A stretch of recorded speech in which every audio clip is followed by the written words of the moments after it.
bienvenidos a Ciencia y Nutrición a través del tiempo. En este podcast vamos a conocer a los grandes pensadores y científicos que han cambiado el rumbo de la ciencia y de la nutrición, ayudándonos a comprender la vida, el cuerpo humano, los alimentos y cómo todo esto afecta a nuestra salud. Desde los antiguos filósofos griegos hasta los investigadores modernos descubriremos cómo cada hallazgo contribuyó a lo que hoy sabemos sobre nutrición, metabolismo y salud.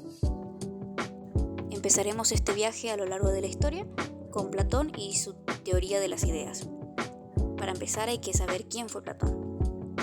Fue uno de los filósofos más influyentes de la historia occidental, el cual nació en una familia aristocrática de Atenas y fue discípulo de Sócrates. Fundó la Academia de Atenas, considerada la primera institución de educación superior del mundo occidental, y su pensamiento sentó las bases de la filosofía, la política, la epistemología y de manera indirecta de la ciencia. Su teoría no fue un descubrimiento empírico, como los que vamos a ver más adelante con los científicos más modernos, pero sí representó una transformación radical en la forma de pensar sobre la realidad. Platón propuso que el mundo que percibimos con los sentidos, el mundo sensible, no es la verdadera realidad, sino una copia imperfecta del mundo de las ideas o formas que es inmutable, perfecto y eterno. Para entender mejor lo que Platón quería decir, pondremos de ejemplo a los caballos. Todos los caballos que vemos son diferentes, pero todos comparten una idea de caballo. Lo mismo ocurre con conceptos como la justicia, la belleza o la salud. Según Platón, existen como formas puras en un nivel superior del ser. El conocimiento verdadero, entonces, no se encuentra en lo que vemos o tocamos, sino en lo que podemos pensar y razonar. Aunque no fue un descubrimiento científico en el sentido moderno, esta teoría tuvo una profunda influencia en el desarrollo posterior del pensamiento científico, ya que introdujo la idea de que existe un orden racional y lógico detrás de la realidad, lo cual inspiró siglos después la búsqueda de leyes universales. Continuaremos con Aristóteles y el estudio y clasificación de los seres vivos. Este descubrimiento tuvo lugar en Atenas y Lesbos, Grecia. Nació en esta gira en el norte de Grecia y más tarde fundó su propia escuela en Atenas, el Liceo. Fue un pensador enciclopédico que escribió sobre lógica, ética, astronomía, anatomía y biología. Su descubrimiento consistió en dividir a los animales en dos grupos grandes: los que tienen sangre, análogos a los vertebrados actuales, y los que no la tienen, que son similares a los invertebrados. Dentro de estos grupos, creó subcategorías basadas en características como el hábitat, la reproducción, la forma del cuerpo y la alimentación. Documentó así más de 500 especies y describió sus hábitos, anatomía y comportamiento con un nivel de detalle que no tenía precedentes para la época.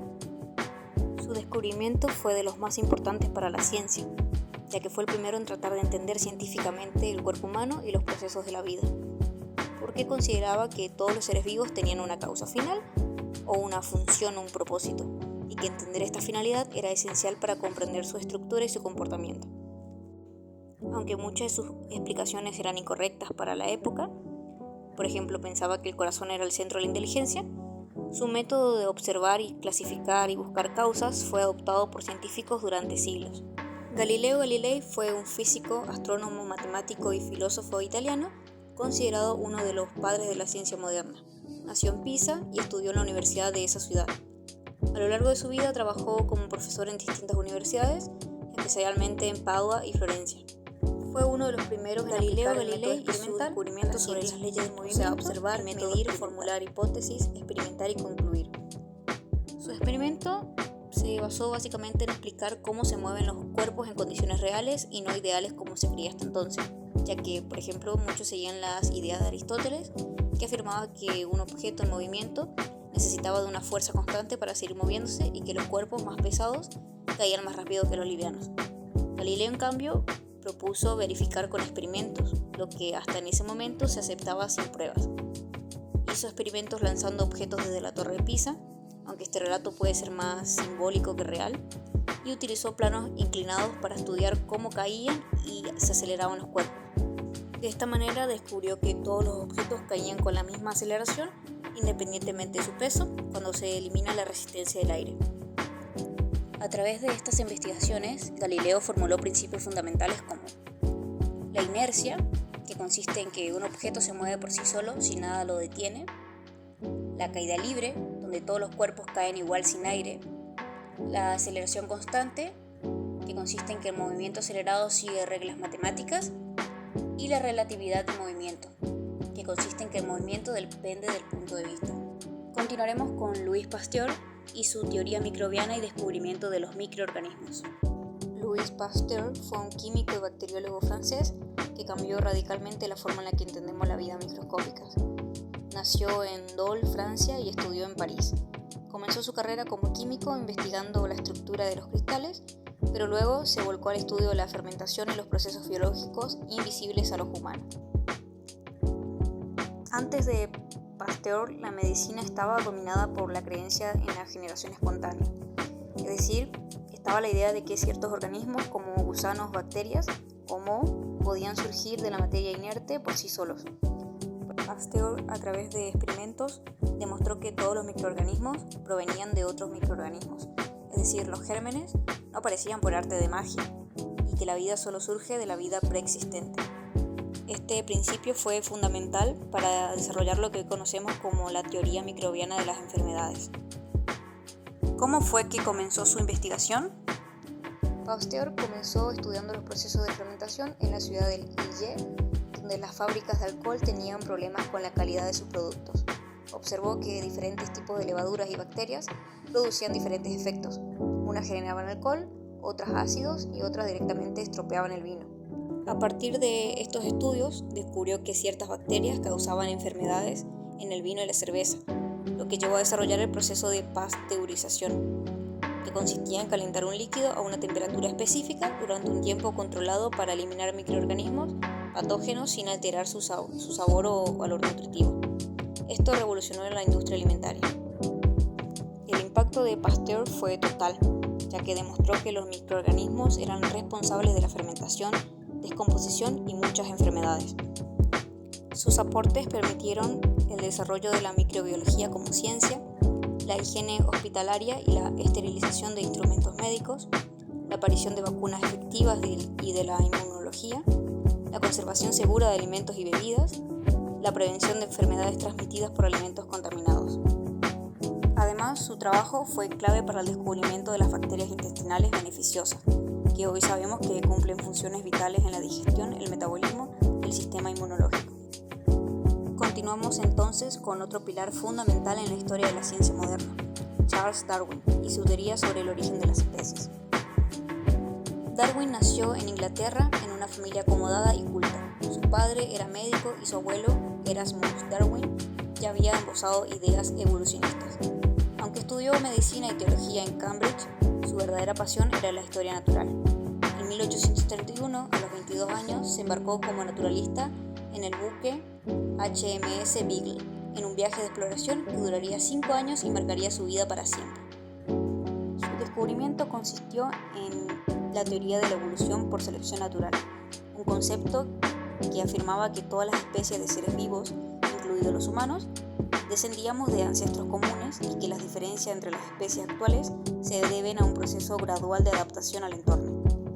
La idea central es que las variaciones dentro de una población permiten que ciertos individuos sobrevivan mejor en un ambiente dado y que esos rasgos beneficiosos se transmiten a la descendencia.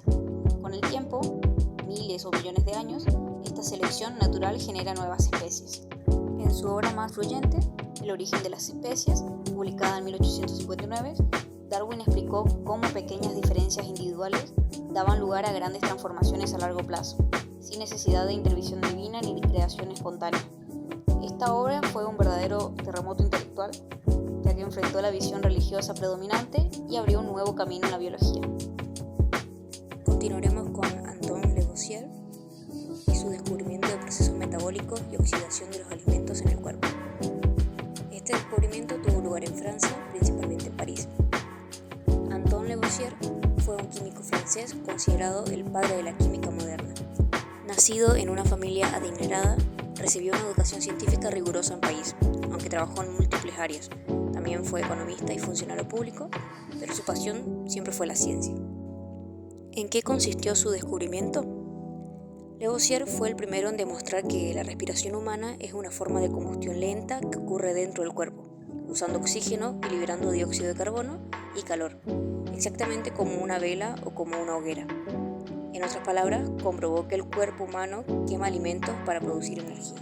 Lavoisier comenzó sus estudios en 1772, investigando cómo el aire intervenía en la combustión. En sus experimentos con sustancias como el fósforo y el azufre, notó que al quemarse, esto absorbía algo de aire. Luego descubrió que ese algo era un gas específico, el oxígeno, al que él mismo le dio el nombre. Después se preguntó si la combustión en un cuerpo vivo funcionaba de forma similar.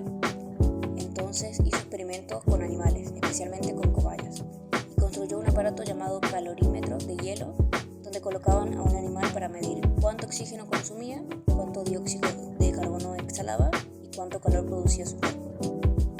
Los resultados fueron asombrosos. Se dio cuenta que el cuerpo producía calor y dióxido de carbono igual que al quemar carbón. Esto lo llevó a concluir que la respiración es una forma de combustión lenta que ocurre en nuestras células. Este hallazgo fue fundamental para sentar las bases de lo que hoy llamamos metabolismo, que es el conjunto de reacciones químicas que transforman los nutrientes de los alimentos en energía para que el cuerpo pueda moverse, crecer, pensar y vivir. Lavoisier fue el primero en relacionar directamente los alimentos con la energía vital. Una idea tan básica hoy en día que cuesta creer que no fuera comprendida antes de él. Seguimos con Severo Ochoa y su descubrimiento de los mecanismos de síntesis biológicas del ARN y ADN. Severo Ochoa fue un médico, bioquímico y científico español nacionalizado estadounidense, nacido en Luarca, Asturias. ¿Qué descubrió exactamente? Ochoa descubrió cómo se forman las cadenas de ARN en las células, es decir, cómo se ensamblan estas moléculas paso a paso usando ingredientes específicos y una enzima clave. ¿Cómo fue que descubrió esto? Ochoa y su equipo trabajaban en el laboratorio de la Universidad de Nueva York en los años 50. Este hallazgo ocurrió en 1955, cuando identificó una enzima que permitía construir ARN a partir de piezas sueltas. Esa enzima se llamó polinucleótido fosforilasa. Ellos notaron que al añadir esa enzima en el laboratorio, junto con otros ingredientes como nucleótidos, que son las piezas del ARN, la enzima empezaba a formar cadenas de ARN por sí sola. Eso significaba que habían logrado crear ARN en un tubo de ensayo, en un laboratorio, imitando lo que pasaba dentro de las células. Este fue un avance revolucionario porque hasta ese momento nadie había conseguido producir ARN artificialmente y entender bien cómo es que se formaban en los seres vivos. Este descubrimiento fue muy importante debido a que los científicos en ese momento sabían que el ADN contenía información genética, pero no entendían bien cómo esa información se copiaba o se usaba dentro de la célula. Gracias a Ochoa se entendió que el ARN actúa como mensajero temporal del ADN, las enzimas específicas son las que construyen esas cadenas de ARN usando piezas sueltas, y la información genética puede copiarse y transmitirse con precisión gracias a estas reacciones químicas. En otras palabras, Ochoa descubrió las herramientas moleculares para fabricar proteínas y mantenerse vivas. Severo Ochoa fue un visionario que abrió las puertas a una nueva forma de ver el cuerpo humano, no solo como una máquina biológica, sino como un sistema regulado por la información genética que podemos leer, entender y modificar. Su trabajo cambió para siempre la medicina, biología y también la forma en que abordamos la nutrición y la salud desde el ADN. Ahora nos adentraremos en uno de los experimentos más curiosos, humanos y reveladores sobre la nutrición infantil del siglo XX, protagonizado por una médica pionera que puso a prueba una pregunta fundamental. ¿Los niños saben intuitivamente qué necesitan comer? Te presento a Clara M. Davis y su descubrimiento sobre la alimentación y desarrollo infantil basada en el apetito natural. Clara Davis fue una médica pediatra estadounidense que trabajaba en clínicas infantiles en la ciudad de Cleveland. A inicios del siglo XX, donde las dietas infantiles eran muy rígidas y los médicos imponían lo que los bebés debían comer, Clara tuvo una idea muy audaz y revolucionaria para esa época, que fue: ¿y si dejamos que los bebés elijan libremente qué comer? ¿Qué pasaría si confiamos en su cuerpo y su instinto? Esta simple pero radical pregunta motivó uno de los experimentos más fascinantes en la historia de la nutrición. ¿En qué consistió su descubrimiento? Entre 1926 y 1939, Clara Davis realizó un estudio clínico en el Mount Sinai Hospital de Chicago con 34 bebés huérfanos, sanos y alimentados con biberón hasta el momento de iniciar su experiencia. A estos bebés, a partir de los 6 a 11 meses, se les ofreció diariamente una amplia selección de 34 alimentos naturales y sin procesar. Entre ellos la carne de cordero, hígado, cereales integrales, remolachas, zanahorias, leche, frutas, huevos, agua, etc. No había azúcares añadidos, ni condimentos artificiales, ni colorantes, ni instrucciones. Ningún alimento se presentaba de forma más atractiva que otro. Y aquí lo crucial: los bebés podían elegir libremente qué comer, cuánto comer y cuándo comerlo, dentro de un entorno cuidadosamente higiénico y controlado por enfermeras entrenadas. El experimento duró varios años y los resultados sorprendieron a toda la comunidad médica. Se dieron cuenta que los bebés no comían de forma caótica ni desordenada. Algunos días elegían solo uno o dos alimentos y otros días mezclaban más. A lo largo del tiempo todos crecieron sanos, bien nutridos y sin deficiencias. Algunos niños incluso habían empezado con enfermedades como el raquitismo y sin embargo mejoraron sin necesidad de suplementos, solo guiados por su apetito. Esto demostró que el cuerpo humano, incluso en bebés, tiene mecanismos naturales para buscar los nutrientes que necesita, siempre que tenga acceso a opciones saludables. Aunque su estudio fue ignorado durante décadas, probablemente por razones culturales y sexistas, ya que era una mujer en un campo masculino, hoy es cada vez más citado como un punto clave en la nutrición infantil moderna. El próximo en la línea del tiempo es Casimir Funk y su descubrimiento sobre las vitaminas y su relación con enfermedades por deficiencia. Casimir Funk fue un bioquímico polaco nacido en Varsovia en una familia judía culta. Se formó en biología y química en Suiza y luego desarrolló gran parte de su carrera en países como Francia, Inglaterra y Estados Unidos. Funk era un investigador curioso que al inicio del siglo XX se interesó profundamente por una serie de enfermedades misteriosas que estaban afectando a miles de personas, sobre todo en regiones como la Asia y Europa. En ese entonces había enfermedades muy comunes como el beriberi, el escorbuto o el raquitismo, que afectaban a miles de personas. Nadie sabía realmente qué era lo que les causaba. Algunos creían que eran por infecciones y otros pensaban que era culpa del clima o de los nervios. Funk fue uno de los primeros en pensar: ¿y si estas enfermedades no son por bacterias, sino que porque falta algo esencial en la comida? Fue en ese entonces, en 1912, mientras trabajaba en el Instituto Lister de Medicina Preventiva en Londres, que Funk investigaba el beriberi, una enfermedad que causaba debilidad muscular, parálisis y hasta la muerte. Era muy común en Asia, sobre todo en personas que comían casi exclusivamente arroz blanco. Funk estudió animales alimentados solo con arroz blanco y estos enfermaban igual que los humanos, pero cuando se les daba arroz integral, o sea con la cáscara, mejoraban o no enfermaban. Entonces lo que hizo fue extraer una sustancia de la cáscara del arroz, que hoy conocemos como B1 o tiamina, y demostró que esa sustancia prevenía el beriberi. La llamó vitamina porque pensaba que era una amina vital, de ahí viene la palabra vita, que es igual a vida, más amina. Así nació el concepto moderno de vitamina, un micronutriente esencial para la vida que debe ser ingerido en pequeñas cantidades porque el cuerpo no puede producirlo por sí mismo. El último en nuestra línea del tiempo es Ansel Keys con su descubrimiento sobre la relación entre la dieta y la salud cardiovascular. Ansel Keys fue un fisiólogo estadounidense que dedicó su vida a entender cómo la alimentación afecta a la salud humana, especialmente la salud del corazón. Fue un pionero en estudiar no solo lo que comemos, sino cómo eso influye en las enfermedades cardiovasculares. Keys notó que en algunos países como Italia y Grecia la gente comía mucho menos carnes y grasa animal y tenían mucho menos enfermedades cardíacas. En cambio, en Estados Unidos y Finlandia, donde se comía mucha carne, manteca y productos procesados, las tasas de infarto eran altísimas. Eso lo hizo pensar: ¿y si lo que comemos tiene mucho que ver con estas enfermedades? Para investigar esto de forma científica, organizó un estudio internacional a gran escala, donde participaron más de 12.000 hombres sanos de edades similares en 7 países diferentes: Estados Unidos, Finlandia, Italia, Grecia, Japón, Yugoslavia y Países Bajos. Keys encontró una fuerte relación entre el consumo de grasas saturadas y el colesterol en sangre, y entre el colesterol alto y el riesgo de enfermedades cardíacas. También notó que las personas que comían más frutas, verduras, legumbres, aceite de oliva y pescado, como en la llamada dieta mediterránea, tenían menos infartos y vivían más años. Él fue el primero en medir ciegamente la relación entre la dieta y la enfermedad cardíaca.